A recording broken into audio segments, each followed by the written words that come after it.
IPL ২০২৫ এবং এক দীর্ঘ ১৭ বছরের অপেক্ষার অবসান রয়্যাল চ্যালেঞ্জার্স বেঙ্গালুরুর।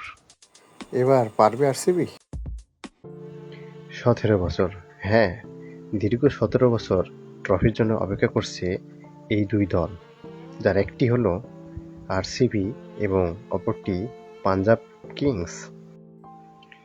আইপিএলের সবচেয়ে আলোচিত দুই দল পাঞ্জাব কিংস এবং রয়্যাল চ্যালেঞ্জার্স ব্যাঙ্গালোর আবারও মুখোমুখি প্লে অফে। এবার কি তারা ইতিহাস গড়তে পারবে? আইপিএল এর জন্ম হয় ২০০৮ সালে।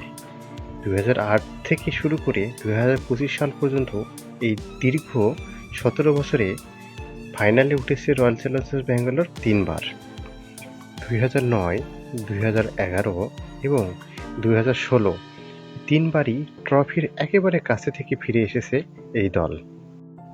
বিরাট কোহলির চোখের হতাশা তার কোটি কোটি ভক্ত আজও ভুলতে পারেনি।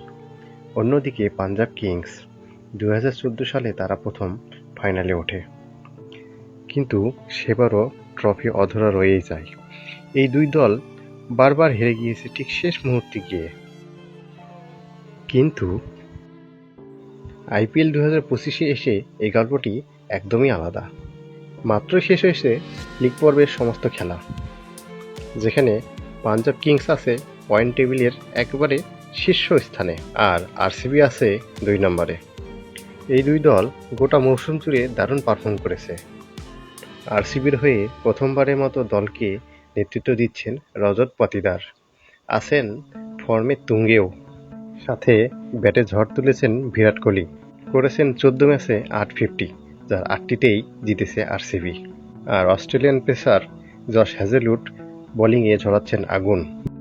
অপরদিকে পাঞ্জাব কিংসের হয়ে রানের বন্যা শুরু করেছে শ্রেয়াস আইয়ার, প্রিয়ান্স আরিয়া এবং উইকেটকিপার ব্যাটসম্যান প্রভ সিমরন। দুই দলের তারকারাই প্রস্তুত। এবার শুরু হবে লড়াই, সত্যিকারের লড়াই, প্লে অফের লড়াই। পাঞ্জাব কি প্রথমবারের মতো চ্যাম্পিয়ন হবে, নাকি বিরাট কোহলির সেই বহু কাঙ্ক্ষিত ট্রফি এবার উঠবে তার হাতে? এটা শুধু একটা ম্যাচ নয়, এটা একটা যুদ্ধ, আশা আর ১৭ বছরের অপেক্ষার বিরুদ্ধে লড়াই। আইপিএলে তুমি কোন দলকে সাপোর্ট করছো কমেন্টে জানাও। আর ভিডিওটি ভালো লাগলে একটা লাইক দিও, শেয়ার করো তোমার বন্ধুদের সঙ্গে, আর আমাদের চ্যানেল সাবস্ক্রাইব করতে ভুলো না, কারণ আসল খেলা এখন শুরু হচ্ছে।